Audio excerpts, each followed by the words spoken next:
চক্ষুবিজ্ঞান হাসপাতালের কেবিনগুলোতে চলছে জুলাই আন্দোলনে আহতদের চিকিৎসা, যাদের বেশিরভাগই গেল 7 থেকে 8 মাস ধরে এই হাসপাতালে আছেন। রবিবার বেলা 1:30টার দিকে হাসপাতালের পরিচালকের সাথে জুলাই ফাউন্ডেশনের একটি বৈঠক চলছিল। বৈঠক চলার সময়ই সেখান থেকে বেরিয়ে আহত 4 জনের বিষ পানের কথা চাউর হয়। আহতদের দাবি, তাদের অনেকেই দৃষ্টিশক্তি হারিয়েছেন, অনেকেই মানসিক সমস্যায় ভুগছেন, কিন্তু তাদের চিকিৎসায় কেউ আন্তরিক নন। ছোট 4টা ভাইদি গতকালকে বিষ পান করছে। কেন করলো বিষ পান? বিষ পান তো আমু করলে করতে পারতাম। ওরা হয়তো বা নিজের মেন্টালিটিটা আর মেনে নিতে পারছে না। এইটার কি কোনো ভালো প্রপার ট্রিটমেন্ট নাই? এটা কি কোনো আমাদের এই দেশে ট্রিটমেন্ট নাই, কিন্তু বাইরের দেশে তো উন্নত মানের ট্রিটমেন্ট আছে। ওনারা বলছিল আমাদের এই ডাক্তাররা সিঙ্গাপুরের টিম যদি দেখে বলে কারো চিকিৎসা প্রয়োজন তাহলে আমরা রেফার করে দেব, কিন্তু এই রেফারটা করার পরেও আমাকে কেন বিদেশ পাঠানো হচ্ছে না? একজন কিন্তু তাকে সিঙ্গাপুর পাঠানো হয়েছিল, সে আমাদের সাথে সিঙ্গাপুর ছিল, তার দেশে থাকাকালীন মোটামুটি ইমপ্রুভ হয়েছিল চোখের। এছাড়াও সিঙ্গাপুর যাওয়ার পর তার সিলিকন অয়েল রিমুভ করা হয় এবং লেন্স বসানো হয়, যার ফলে সে আরও একটু ভালো বেটার ইমপ্রুভ করে।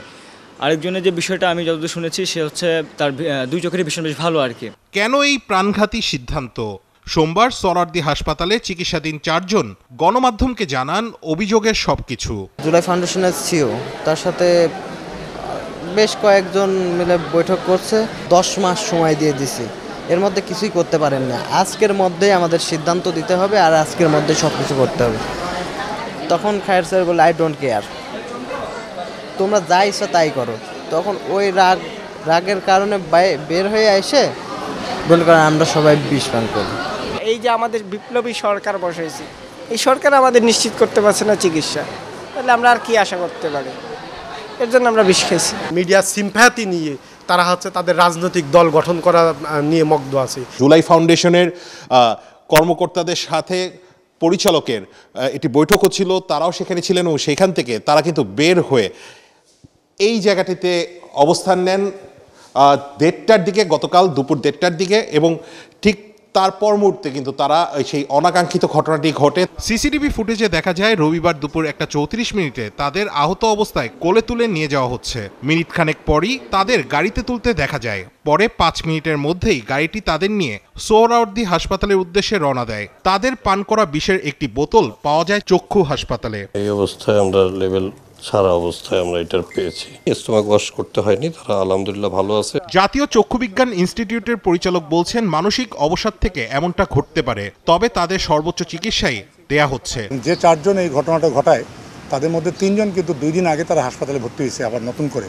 এদের মধ্যে একজন সিঙ্গাপুর থেকে চিকিৎসা নিয়ে আসছে 2 মাস আগে। সিঙ্গাপুরের ডাক্তার বলছে যে তার চোখের ব্যাপারে সিঙ্গাপুর থেকে আর করণীয় কিছু নাই, কিন্তু তারা একটা মানসিক ট্রমার মধ্যে দিয়ে যাচ্ছে। এই ধরনের রোগীদের একটা মানসিক ট্রমার মধ্যে থাকে।